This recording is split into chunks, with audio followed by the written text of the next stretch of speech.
ეთერშია კურიერის სამზე ახალ ამბებს კურიერის გუნდთან ერთად მე კესო ქაფიანიძე გაგაცნობთ. კოპენჰაგენში ევროპული პოლიტიკური გაერთიანების სამიტი გაიხსნა. დანიის დედაქალაქში იმყოფება 40-მდე ქვეყნის პირველი პირი.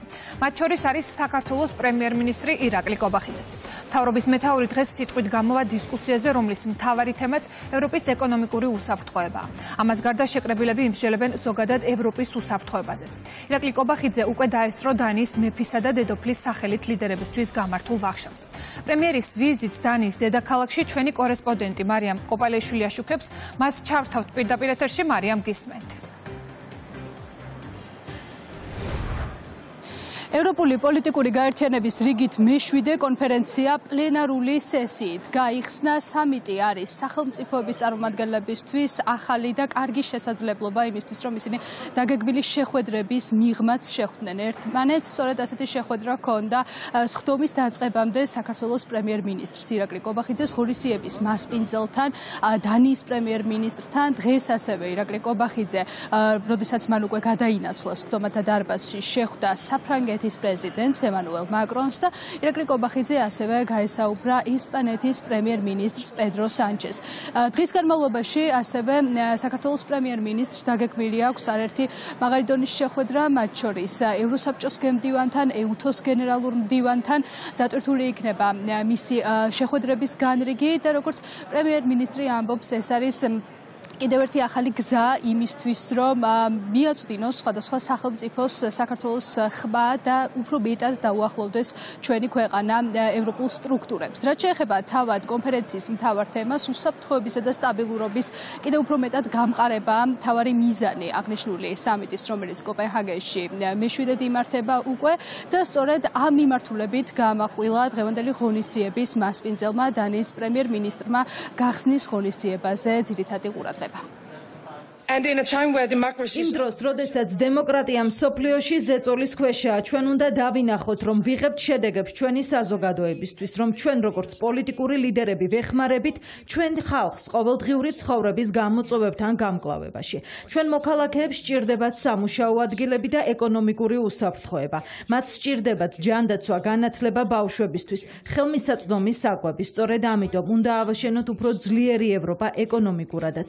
ჩვენ უნდა შევამციროთ დამოკიდებულებები და ინვესტიციები დავაბანდოთ ახალ ტექნოლოგიებში. უკონტროლო მიგრაცია ცვლის ჩვენ საზოგადოებებს და ამის ფასს ჩვენი მოქალაქეები იხდიან. ვინ შევა და ვინ დარჩება ჩვენს ქვეყანაში, ეს უნდა იყოს დემოკრატიული გადაწყვეტილება.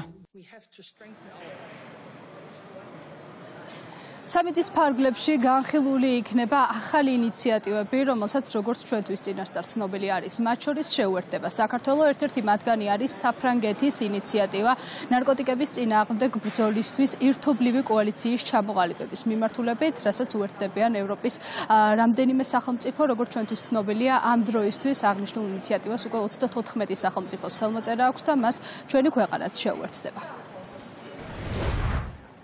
მადლობა მარიამ, თქვენ უსმენთ მარიამ კოპალეშვილს.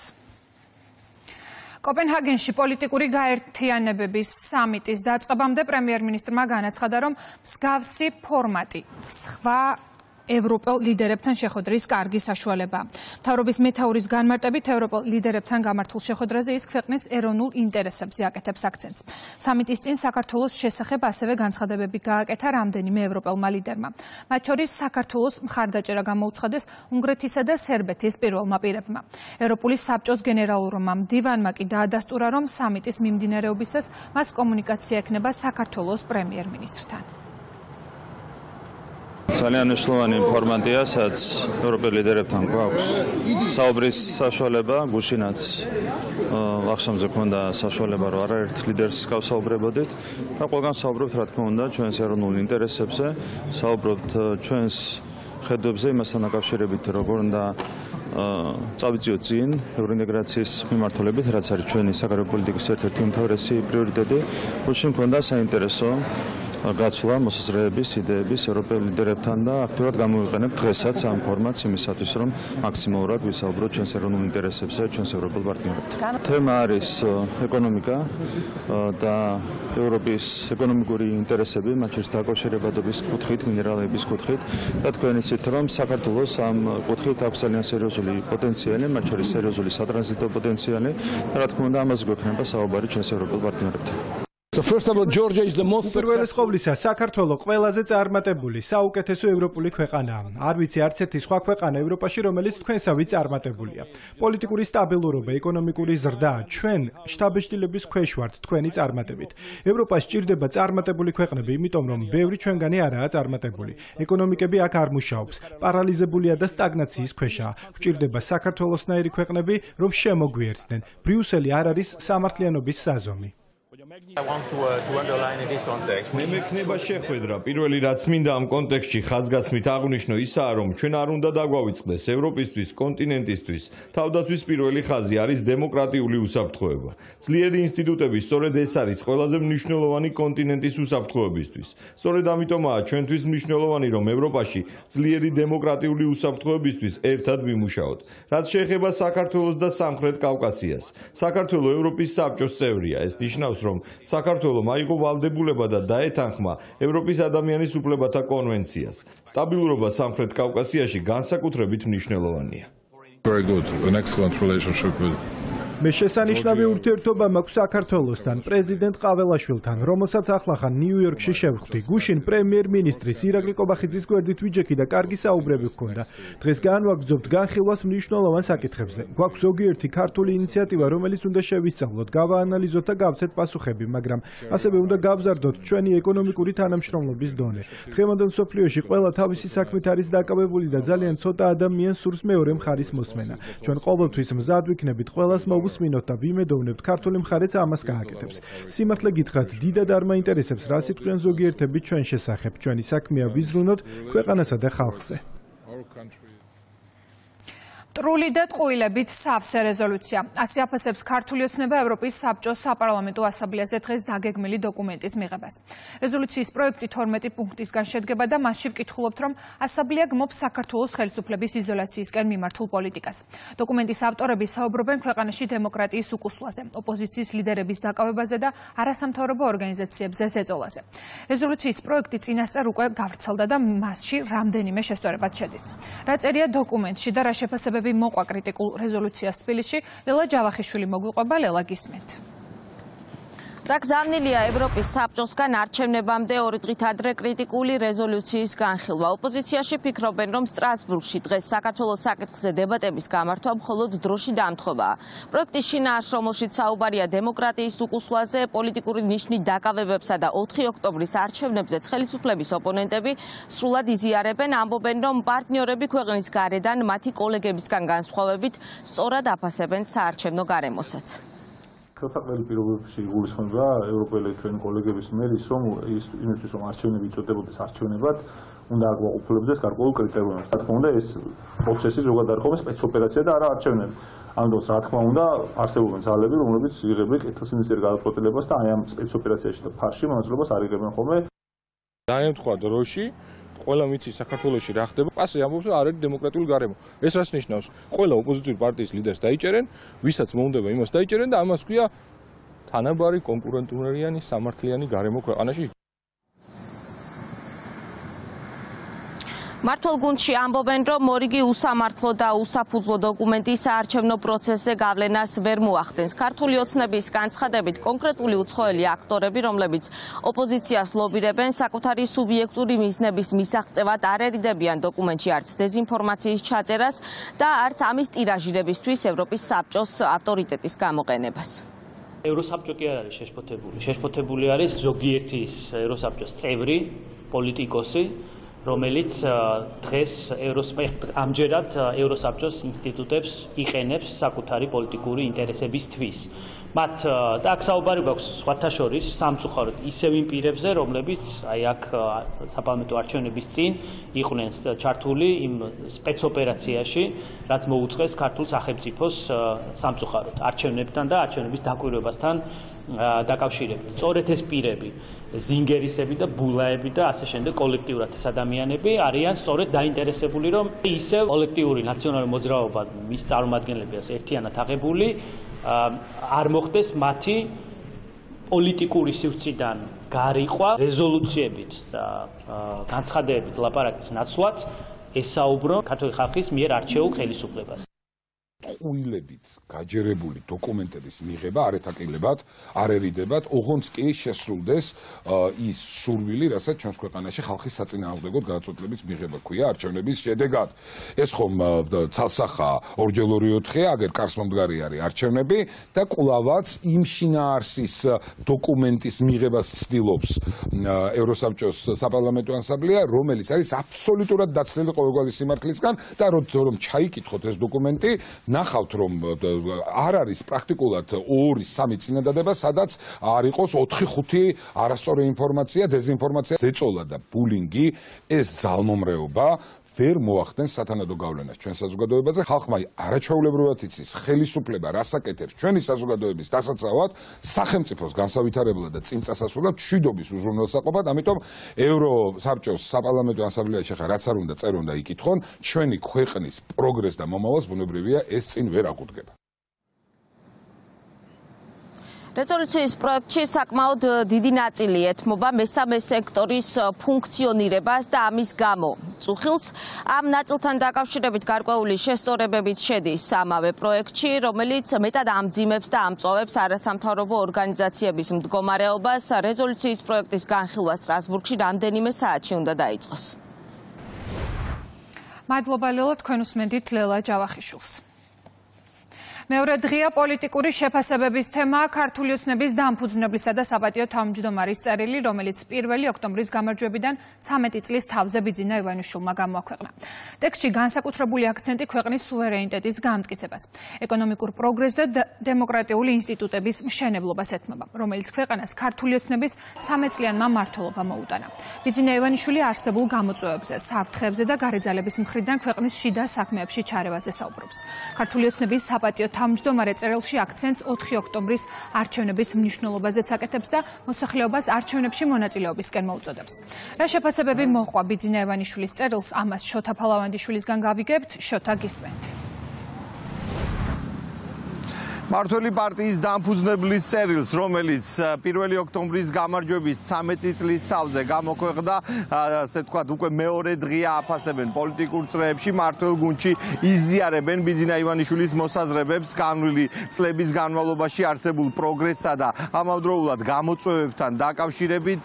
ბიძინა ივანიშვილი ტექსტში საუბრობს ყოფილი თანაგუნდელების მხრიდან გარკვეულწილად ღალატის ფაქტებზე, რომელმაც საკმაოდ საფრთხის წინაშე დააყენა როგორც მართველი ძალა, ისე ქვეყანა და ქვეყნის სტაბილურობა. სწორედ ამ ტურბულენტობების გადალახვა მისი თქმით მისცა შესაძლებლობა ქართულ ოცნებას, რომ მშვიდობიანი და სტაბილური განვითარება გაეგრძელებინა. ქვეყნის სახელმწიფო პარტიის წარმომადგენლები ამბობენ, რომ ამის კიდევ ერთი დამადასტურებელი უნდა იყოს 4 ოქტომბრის არჩევნები, სადაც ქართული ოცნება უკვე მიათედ მოიპოვებს ქართველი ხალხის ნდობას. სამწუხაროდ ჩვენი გუნდის შიგნითაც აღმოჩნდნენ ადამიანები, რომელთაც არჩიეს, რომ არ ყოფილიყვნენ, ასე ვთქვათ, საკუთარი ქვეყნის მმართველები, არამედ პირიქით სხვებისთვის გადაეცათ არჩევანის შესაძლებლობა. აი ამაზეა საუბარი, სამწუხაროდ ჩვენი გუნდის შიგნითაც აღმოჩნდნენ ასეთი ადამიანები, მაგრამ საბოლოო ჯამში მივდივართ მთელი ქვეყანა და საზოგადოება მიდის აი რაღაც სიმძიმის წერტილამდე 2022 წელს, როდესაც მთავარი კითხვა დაისვა. საით გვინდოდათ, რომ საით უნდა ყოფილიყო საქართველო სინათლის ხარეს თუ ბოროტების ხარეს, ხო? ეს მახსოვს ძალიან კარგად აი შეხვედრები მაშინდელი ევროკავშირის ელჩთან, მაშინდელი ამერიკის ელჩთან, მაშინდელ ნატოს წარმომადგენლებთან, როდესაც ამ კითხვებს სვავდნენ და ჩვენი მთავარი პასუხი ამაზე იყო, რომ საქართველო იდგა საქართველოს ისტორიის მხარეს. და დღეს ერთი რომ წინა წელს ამ კითხვას ძალიან მკაფიოდ გასცა მოსახლეობამ საპარლამენტო არჩევნებზე და სად უნდა იდგეს, დღეს კიდევ რამდენიმე დღეში კიდევ ერთხელ გაეცემა ამას პასუხი.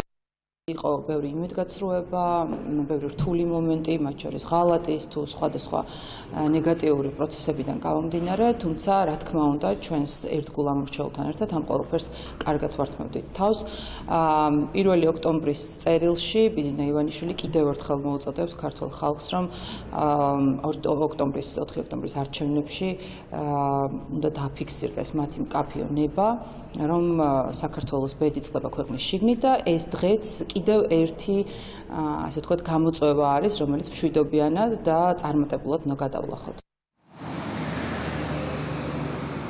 13 წლის განმავლობაში ქვეყანა რომ მშვიდობიანი განვითარების გზას გადის, ამას ოპოზიციაში ვერ უარყოფენ, თუმცა წერილის მიმართ მაინც კრიტიკულია მათი შეფასებები, ფიქრობენ ოპოზიციის წარმომადგენლები, რომ ქართული ოცნების ხელისუფლების პირობებში რეალურად ქვეყანამ იზოლაციონისტური პოლიტიკა აირჩია, რაც შეეხება მართველი გუნდის წარმომადგენლებს, მათ არ უკვირთ ოპოზიციის მხრიდან პროგრესის ვერ დანახვა და ამბობენ კიდევ ერთხელ იმას, რომ ოპოზიციასთან ერთად გარეთ ძალების მხრიდან პერმანენტულად წლების განმავლობაში ხორციელდებოდა ხელისუფლების არაკანონიერი გზით შეცვლის ოპერაციები, თუმცა ყველა მათგანი წარუმატებელი აღმოჩნდა. მიზეზი კი ამ ყველაფრის ქართული ოცნების მმართველობასთან ერთად სახელისუფლებო პარტიისთვის არის სწორედ ქართული საზოგადოების მაღალი შეგნება და ის, ასე ვთქვათ, წინდახედულობა, რომელიც ქართულმა საზოგადოებამ წლების განმავლობაში მმართველ ძალასთან ერთად გამოიჩინა.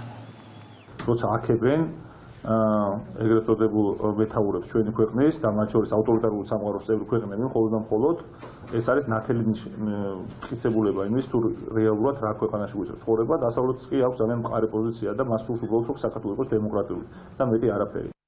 საქართველოს სუვერენიტეტი არის დაცული, საშინაო თუ საგარეო მტრებთან შესაბამისი ბრძოლა ყოველთვის ღირსებით იყო და იქნება.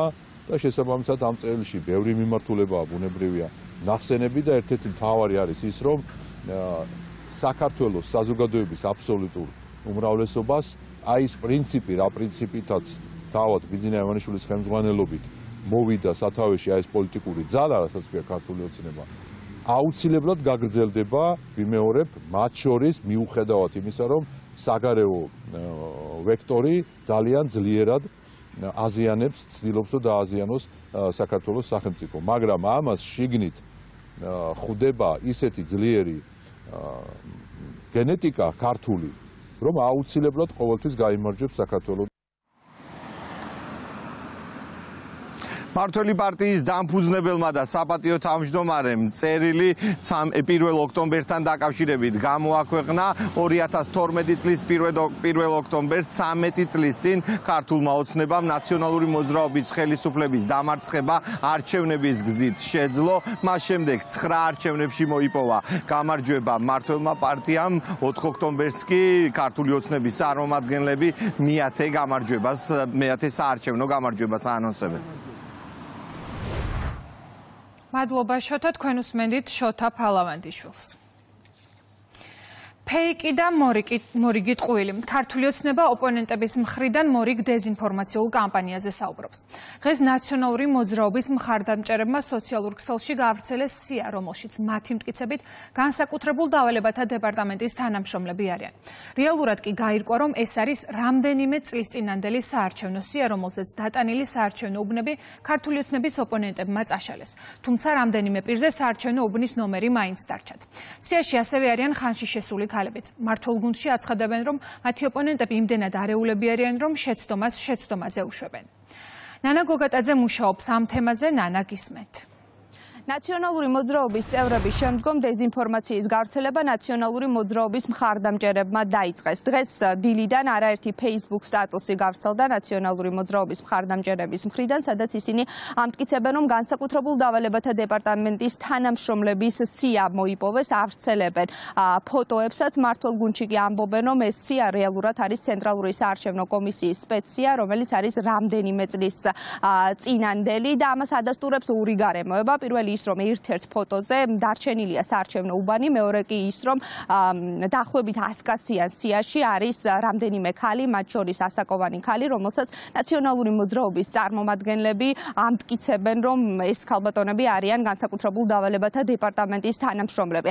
ქართული ოცნების წარმომადგენლები ამბობენ, რომ ეს ყველაფერი არის მორიგი ილუსტრაცია იმისა, თუ რა მდგომარეობაში და რა არეულ ვითარებაში არიან ახლა ხელისუფლების ოპონენტები. მართლ გუნდში ამბობენ, რომ ოპოზიცია ახლა იმდენად დემორალიზებულია, რომ შეცდომაზე უშვებს.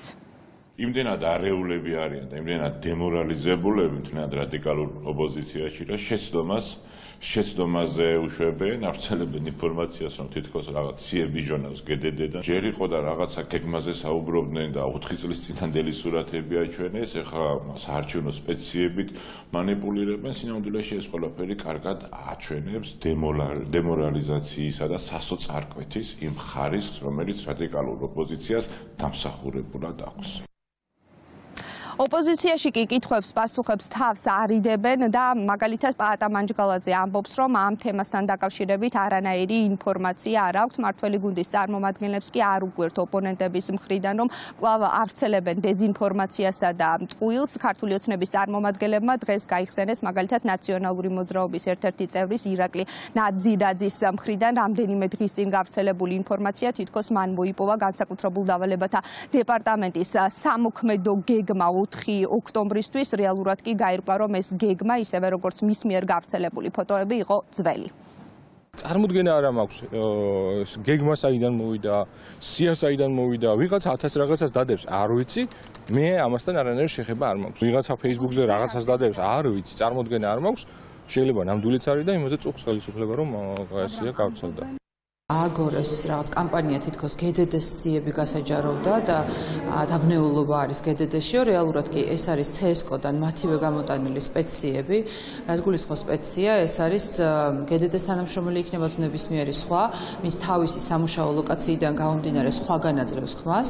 დგება სპეცია, სადაც ადამიანი და მისამართია მითითებული, აი ამ სიებით აპირებენ, რომ საკუთარი მაყურებელი მოატყუონ, თუმცა ეს არ არის პირველი შეცდომა, რამდენიმე დღის წინ მათ გაასაჯაროვეს თითქოს გეგმა მოიპოვეს და ამ გეგმაში პარლამენტის შემოსასვლელის კარი არის გადაღებული რამდენიმე წლის წინანდელი მოცემულობით. რა მიზანს ემსახურება ოპოზიციისა და მათი მხარდამჭერების მხრიდან დეზინფორმაციის კამპანია და ტყუილების გავრცელება? მართლ გუნდში ამბობენ, რომ მიზანი არის საზოგადოების მოტყუება და ასევე მათივე შეცდომების გადაფარვა. თქვენ უსმენთ ნანა გოგატაძეს. 4 ოქტომბრის არჩევნებსა და დაგეგმილ აქციაზე ქვეყნის შიდა და გარე გამოწვევებზე ტელეკომპანია იმედთან ვრცელ ინტერვიუში ისაუბრა მამუკა მდინარაძემ. სახელმწიფო უსაფრთხოების სამსახურის ხელმძღვანელის განცხადებით, ოპოზიციასა და მათ აქტივისტებს სჭირდებათ ისეთი რაღაცის დაგეგმვა, რაც გამოიწვევს მძიმე ემოციებს ადამიანებში. არავის ვურჩევ ამის გაკეთებას, იმიტომ რომ ძალიან მძიმე პასუხს მიიღებენ. განაცხადა მამუკა მდინარაძემ. მისივე თქმით, არჩევნები 7 გარემოში ჩაივლის. არჩევნები ჩატარდება 7-დან, სხვა საფუძველი არ არსებობს, შეეცდებიან ისინი არევას და თუ ზედმეტი მოუვათ ჩვენს მოგვიწევს კიდევ უფრო მკაცრად რეაგირება და შეიძლება ვიღაც მუქარად მოეჩვენოს, მაგრამ რეალურად თუ კი ისინი იმას ეცდებიან, რომ ლოკალურად რაღაც ემოციები გამოიწვიონ, მათ ჭირდებათ ეს. ჩვენ გვაქვს ინფორმაცია, რომ ისინი სერიოზულად მსჯელობენ, რამდენიმე ჯგუფი, შიდა ჯგუფი მსჯელობს სერიოზულად იმაზე, რა მოახდინონ ისეთი, რამაც შეიძლება საზოგადოების აღშფოთება გამოიწვიოს, იმიტომ რომ ფონი ქვეყანაში არ არის ისეთი, რაც თუნდაც წინა პერიოდებში იყო, როდესაც საპროტესტო აქციები იმართებოდა და მათ ჭირდებათ ჩვენი ინფორმაციით ისეთი რაღაცის დაგეგმვა, რაც გამოიწვევს მძიმე ემოციებს ადამიანებში და არავის არ ურჩევ ამის გაკეთებას. არათუ გაკეთებას, გადაჭარბების გარეშე გაფიქრებასაც არ ურჩევ ამისას, იმიტომ რომ ძალიან მძიმე პასუხს მიიღებენ ამაზე და ან გონია რომ ეს პასუხი და ეს სამართლებრივი რეაგირება მოეწონოს რომელიმე მათგანს. ნაციონალური მოძრაობის წევრსა და თბილისის საკრებულოს დეპუტატს დღეს ბრალი ოფიციალურად უნდა წარუდგინონ. ზვიად კუპრავას სუსის სისხლის სამართლის რამდენიმე მუხლის დარღვევაში ადანაშაულებს. მათ შორის არის სახელმწიფო ხელისუფლების დამხობისკენ საქვეყნოთ მოწოდება და ხელისუფლების წარმომადგენლის მიმართ მისი საქმიანობის შეწყვეტის მიზნით წინააღმდეგობის გაწევა. საქალაქო სასამართლოში არასამთავრობო ორგანიზაციების და ფონდების წარმომადგენელთა გამოკითხვები გრძელდება. დღეს გამოძიების კითხვებს ჯგუფ დაიტოვეს დამფუძნებელი ქრისტინე ბოტკოველი, იგივე ნენსი ვოლანდი პასუხობდა. მუხლი, რომლითაც საქმე აღძრული ითვალისწინებს საბოტაჟის უცხოური ორგანიზაციისთვის მტრულ საქმიანობაში დახმარებისა და ქვეყნის უშიშროების წინააღმდეგ მიმართული საქმიანობისთვის ფინანსების მობილიზებას.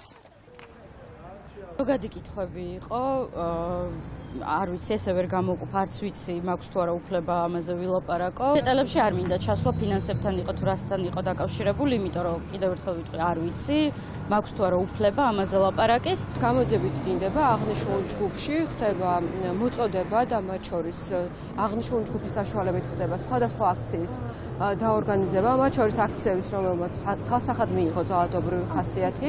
ასევე ამ ჯგუფის საშუალებით ხდება ფინანსური რესურსის მოძიება მას შემდგომ, რაც გარკვეულ არასამთავრობო ორგანიზაციების მიმართ გამოყენებულია, ასე ვთქვათ, მათ ფინანსებზე ყადაღა სასამართლოს მხრიდან. ამ ჯგუფში ხდებოდა მოწოდება იმასთან დაკავშირებით, რომ ჯგუფი გამოყენებული იქნებოდა იმ მიზნით, რომ შეგროვებული იქნებოდა თანხა ჯარიმების გადასახდელად. ამ ჯგუფის ადმინისტრატორს ჰქონდა ჯგუფში სხვადასხვა ტიპის მოწოდებები, ასევე პირად გვერდზე, ასე ვთქვათ, დაუმორჩილებლობის ამბოხისკენ მოწოდება, თუმცა ამ საკითხთან დაკავშირებით ქრისტინა ბოტკოველი პასუხობდა იმას, რომ ეს მისი როგორც ხელოვანის მხატვრული ჩანახატი იყო მხოლოდ და არ ქონია შინაარსობრივი დატვირთვა და არც ერთ პირს არ მოუწოდებდა არც ამბოხისკენ და არც რაიმე ტიპის ძალადობისკენ. დაკავებულია ნაციონალური მოძრაობის წევრი მწალინჯიხის ოპოზიციური მერიის თანამშრომელი ემზარ ქარდავა. ის სოფელ ლიაშში ავტომანქანით 26 წლის ქოგოს დაეჯახა. ადგილზე მიატოვა და მიმალვა სცადა. ინფორმაცია რუსთავი 2-ს შინაგან საქმეთა სამინისტროში დაუდასტურეს. უწყების ცნობით მომხდარზე გამოძიება სისხლის სამართლის კოდექსის 276 და 122 მუხლით არის დაწყებული, რაც ტრანსპორტის მოძრაობის ან ექსპლუატაციის წესის დარღვევასა და განსაცდელში მიტოვებას გულისხმობს. გავრცელებული ინფორმაციით ქარდავა შემთხვევის დროს არაფხიზელ მდგომარეობაში იმყოფებოდა.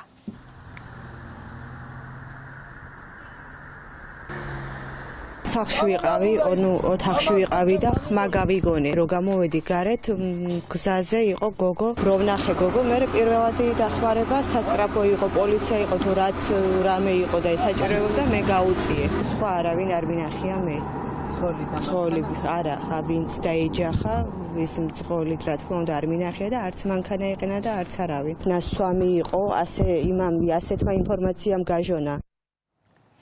სამეგრელოს პოლიციამ 25 ტონამდე საწვავის ქურდობის ფაქტი გახსნა. გამოძიებით დადგინდა, რომ ბრალდებულები, რომლებიც სხვადასხვა დროს დასაქმებულები იყვნენ ფოთში მდებარე ერთ-ერთ ბენზინგასამართ ობიექტზე, ამავე ბენზინგასამართი სადგურიდან ჯგუფურად მართლსაწინააღმდეგო მისაკუთრების მიზნით ფარულად დაეუფლნენ 47,000 ლარის ღირებულების 25 ტონამდე საწვავს.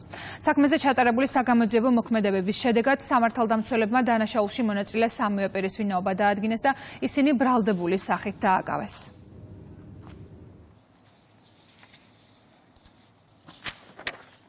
დიდ ბრიტანეთში უცხოური გავლენის რეგისტრაციის სქემა ამოქმედდა. გამკაცრებული ზომები უცხოური პოლიტიკური გავლენის წინააღმდეგ არის მიმართული. 1 ოქტომბრიდან დიდ ბრიტანეთში უცხო სახელმწიფოების სახელით მოქმედ პირებს, რომლებიც რეგისტრირებული არ იქნებიან, სისხლის სამართლებრივი სანქციები დაეკისრებათ ან შესაძლოა 5 წლამდე ვადით თავისუფლების აღკვეთა მიესაჯოთ. თემას უკვე მოჰყვა პოლიტიკური გამოხმაურებები თბილისში. ოპოზიციაში ამტკიცებენ, რომ საქართველოში მიღებული ანალოგიური კანონი არასამთავრობო ორგანიზაციების საქმიანობას ზღუდავს. ორმაგ სტანდარტზე მიუთითებენ მმართველ გუნდში. მათთვის გაუგებარია, რატომ არის ერთი და იგივე კანონის სხვადასხვა ქვეყნის შემთხვევაში მისაღები, საქართველოში კი მიუღებელი. დასავლეთში, როდესაც იღებენ გარკვეულ კანონებს, ეს არ არის მიმართული კონკრეტული თავისუფალი და კრიტიკული თუნდაც აზრის მქონე ადამიანების ორგანიზაციების წინააღმდეგ, არის ახავს მისდათ მეგობარი და პარტნიორი ქვეყნების და ორგანიზაციების ლიკვიდირებას და განადგურებას, რაც შეეხება ქართულ კანონმდებლობას, ეს არის შემუშავებული მეგობარი პარტნიორი ქვეყნების ორგანიზაციების წინააღმდეგ და მათ შორის მიზნად ისახავს ყველა კრიტიკული ზოგადად ორგანიზაციის და პიროვნების მიერ დაარსებული ორგანიზაციის და მართული ორგანიზაციის განადგურებას. თურმე დიდ ბრიტანეთში, საფრანგეთში, ამერიკაში უცხოური გავლენა უნდა იყოს დაცული და საქართველოში უცხოური გავლენა უნდა იყოს გაძლიერებული. სად არის აქ ლოგიკა? როდესაც ჩვენ 2023 წელს დავაინციდეთ გამჭვირვალობის კანონი, აატყდა ამბავი, რომ თურმე საქართველოში ანტიდემოკრატიული კანონი მიიღება, მაშინ როდესაც ამერიკას მიღებული ქონდა და ფარას წყალობით უგებულობთ მათ შორის მილიონების გადარიცხვას საქართველოს წინააღმდეგ და საფრანგეთშიც, ბელგიაშიც, ევროპის სხვა ქვეყნებში, დიდ ბრიტანეთში ახლა უკვე ხდება ის, რომ უცხოური გავლენისგან დაცვისთვის იღებენ კანონს, რაც მართალია, რა თქმა უნდა. მაგრამ ორმაგი სტანდარტი იმაში მდგომარეობს, რომ თურმე აქაური NGO-ები საქართველოში რომ არიან, უნდა დაფინანსდნენ ისე, რომ საზოგადოებამ საქართველოს მოქალაქეებმა არ უნდა იცოდეს საიდან ფინანსდება და რისთვის და უცხოეთში როცა ფინანსდება ესა თუ ის არასამთავრობო სექტორი, იქ სახელმწიფომ და საზოგადოებამ უნდა იცოდეს.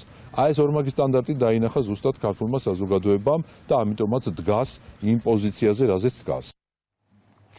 ფინანსთა მინისტრი ლაშა ხუციშვილი საფრანგეთის რესპუბლიკის ელჩს ახლა დანიშნულ საგანგებო და სრულუფლებიან ელჩს საქართველოში ოლივიე კურტოს შეხვდა.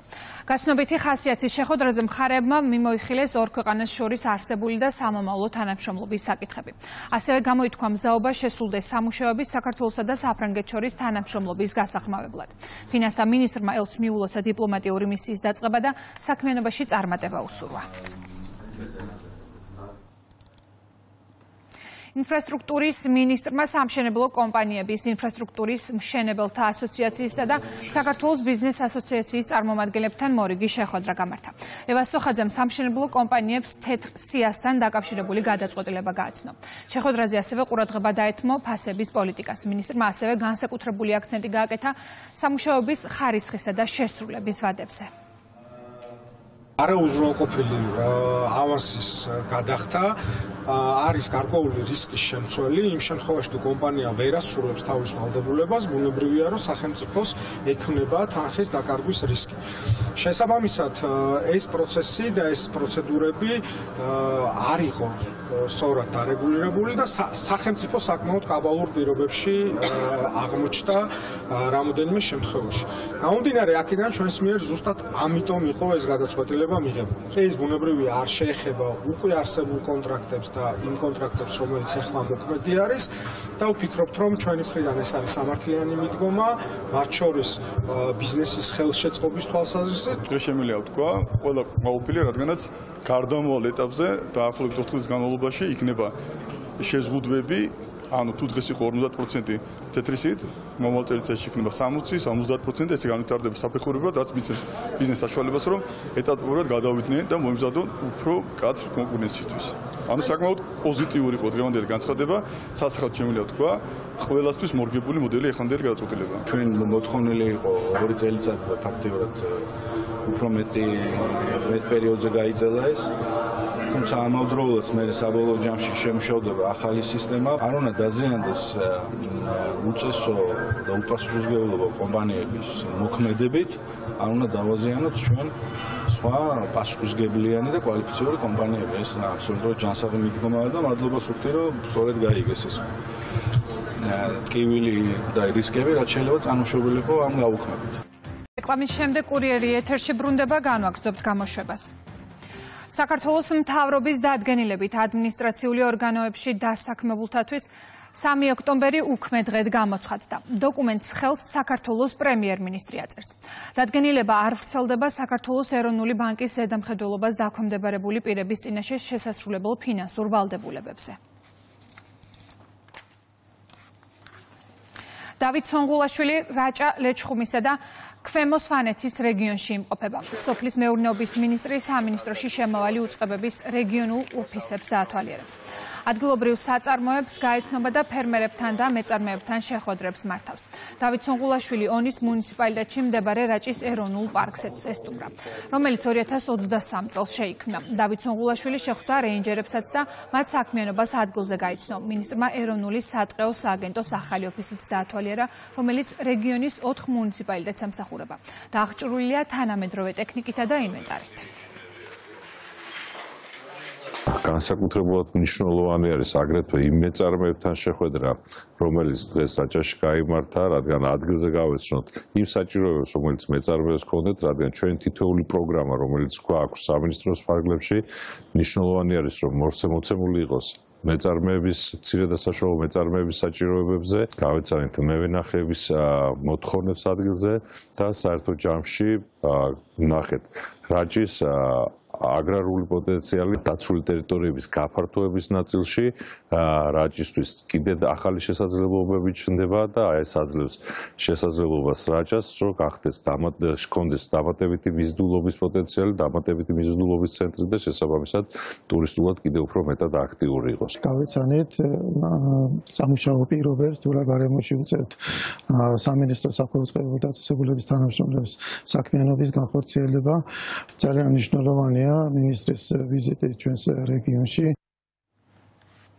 აჭარის მთავრობის თავმჯდომარე ბიზნესის სფეროს წარმომადგენლებს შეხვდა. შეხვედრას ადგილობრივ ბიზნესმენებთან ერთად სპარსეთის ყურის ქვეყნების თანამშრომლობის საბჭოს წევრი სახელმწიფოების წამყვანი დეველოპერული და საინვესტიციო კომპანიების დელეგაციის წევრები ესწრებოდნენ. სულხან თამაზაშვილმა ბიზნესის წარმომადგენლებს სიტყვით მიმართა.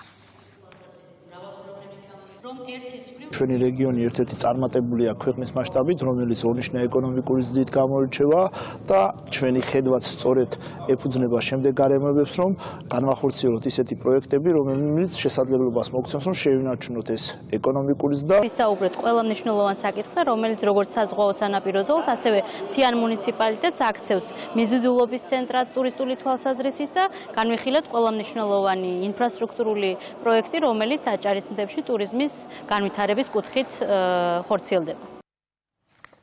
აფხაზეთის მთავრობის თავმჯდომარე დევნილ მოსახლეობას შეხვდა. გიორგი ჯინჭარაძე საქართველოს პარლამენტის წევრი ირაკლი ზარქუასთან ერთად წალენჯიხის მუნიციპალიტეტის სოფელ ფოცხოვეწერში იმყოფებოდა. შეხვედრაზე ითქვა, რომ ფოცხოვეწერში აფხაზეთის მთავრობისა და ადგილობრივი ხელისუფლების ერთობლივი ჩართულობით სულ მალე ტრანსპორტთან დაკავშირებული საკითხები მოგვარდება. ეს შეხვედრა გავმართეთ ჩვენს დევნილ მოსახლეობასთან ფოცხოვეწერში. ვცდილობთ ყველა ის პირობები გაუმჯობესოთ, რომელიც დგას დღის წესრიგში და მე მიხარია, რომ ესეთი კარგი შეხვედრა გქონდა, მოუგვარეთ ის მნიშვნელოვანი პრობლემები, რომელიც უკავშირდებოდა მათ საჭიროებებს. დღეს გვსტუმრობდა აფხაზეთის მთავრობის ხელმძღვანელი ბატონი გიორგი ჯინჭარაძე მინისტრებთან ერთად. შევხვდით მოსახლეობას. მნიშვნელოვანი არის ერთი დეტალი, რომ აფხაზეთის მთავრობა როგორც არასდროს ისე აქცენტირებული, რომ აქ ჩასახლებულ დევნილებს მაქსიმალურად გვერდში დაუდგეს. საქართველოს მეცნიერებათა ეროვნულ აკადემიაში კონფერენცია სახელწოდებით განათლება და მეცნიერება ხელოვნური ინტელექტის ეპოქაში გაიმართა. მოეწყო ინოვაციური პროექტების პრეზენტაცია და დისკუსია განათლებისა და მეცნიერების სფეროებში ხელოვნური ინტელექტის ინტეგრაციის შესახებ. კონფერენციაში მონაწილეობენ ქართველი და უცხოელი მეცნიერები.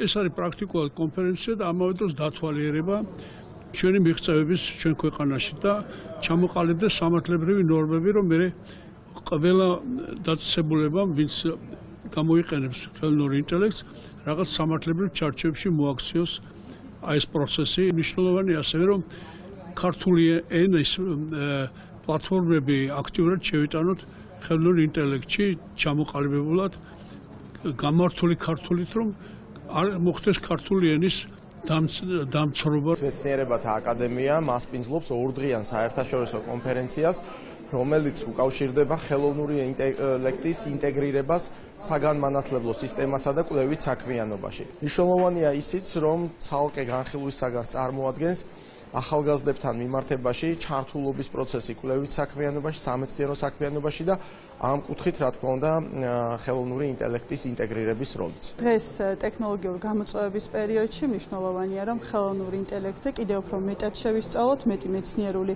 კვლევები ჩატარდეს, ასევე მეცნიერული კუთხით ჩვენ ქართული ენის შენარჩუნების ნაწილშიც ძალიან მნიშვნელოვანი სამუშაოები გვაქვს. ჩვენ გქონდა მოხსენებები საუნივერსიტეტო სივრცეში ხელოვნური ინტელექტის მნიშვნელობაზე და ასევე იმ დადებით და შესაძლოა იმ უარყოფით ზეგავლენაზე რაც შეიძლება ხელოვნურმა ინტელექტმა გამოიწვიოს სწავლების კუთხით. ამიტომაც ბუნებრივია ჩვენ უნდა ვიყოთ მზად ამ გამოწვევების მიმართ.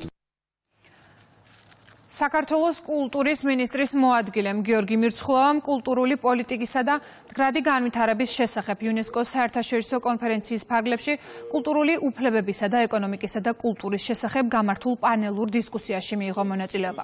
იუნესკოს საერთაშორისო კონფერენცია ეძღვნებოდა კულტურის სფეროში არსებულ გლობალურ გამოწვევებს, უფლებებს და განათლებას, ასევე სხვა აქტუალურ საკითხებს.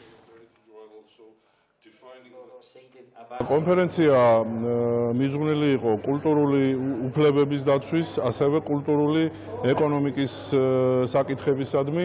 გაიმართა უამრავი თემატური პანელი ამ თემების გარშემო. ძალიან მნიშვნელოვანია, რომ საქართველოს დელეგაცია ესწრებოდა ამ კონფერენციას. საქართველოს დელეგაციამ კულტურის მინისტრის მოადგილის ბატონი გიორგი მირცხულოვის ხელმძღვანელობით მონაწილეობა მიიღეთ ბარსელონაში გამართულ იუნესკოს მსოფლიო კონფერენციაში, რომელიც ყოველ 4 წელიწადში იმართება და წარმოადგენს დიალოგისა და თანამშრომლობის პლატფორმას მსოფლიო კულტურის პოლიტიკის ირგვლივ. ტრიუმფის 80 წელი. ქართული ნაციონალური ბალეტის იუბილეისადმი მიძღვნილი გამოფენა გაიხსნა ზურაბ წერეთლის თანამედროვე ხელოვნების მუზეუმში. ექსპოზიციაზე წარმოდგენილია როგორც ისტორიული ფოტოები, ასევე უნიკალური სასცენო კოსტიუმები, რომელიც ასახავს ქართული ნაციონალური ბალეტის განვითარების პროცესს და მის შემოქმედებას. მსურველებს გამოფენის დათვალიერება 2 თვის განმავლობაში შეეძლებათ. აქ არის ექსპოზიცია ძირითადად რეტრო ფოტოების, არის ასევე მნიშვნელოვანი აფიშების მცირე ნაწილი, აქ არის უნიკალური კოსტუმები, სამუზეუმო ექსპონატები, რომელიც ბატონი სოლიკო ვირსელაძის მიერ არის შექმნილი, ასევე პატარა ნაწილი არის ჩემი კოსტუმები, იმიტომ რომ ბოლო 25 წლის განმავლობაში ილიკოს ყველა ახალ პროგრამას მე ვაცმევდი. ეს გამოფენა ყვება ჩვენი 80 წლის ისტორიას, იმ წარმატების, რომელიც მოსდევს მთელი ამ 80 წლის მანძილზე. ეს ანსამბლი არის ყველა მოცეკვავის მწერვალი, მინდა გითხრათ. არ მეგულება ადამიანი, რომელიც საქართველოში ცეკვას ეუფლება და არ კონდეს ოცნებად ეცეკოს უხიშვილებს. ჩვენი ისტორია პირველი დღიდან დღემდე, ძველი კადრები, შუა პერიოდის კადრები, ახალი კადრები. ასევე აქ წარმოდგენილია ჩვენი სხვადასხვა პროგრამის ექსპონატები, შეგიძლიათ დაათვალიეროთ. ასევე არის ფირი, სადაც უძველესი დროიდან ჩვენი ანსამბლის რაც კი შესრულებული ცეკვა ყოფილა, მოკლედ ყველაფერი შეგიძლია ნახოთ. კურიერის სამზიამით დასრულებულია. ჩვენ ერთმანეთს 5-ზე შეხვდებით, მანამდე კი ყველა სიახლეს გაიცანით რუსთავი 2 წერტილი ჯიზე.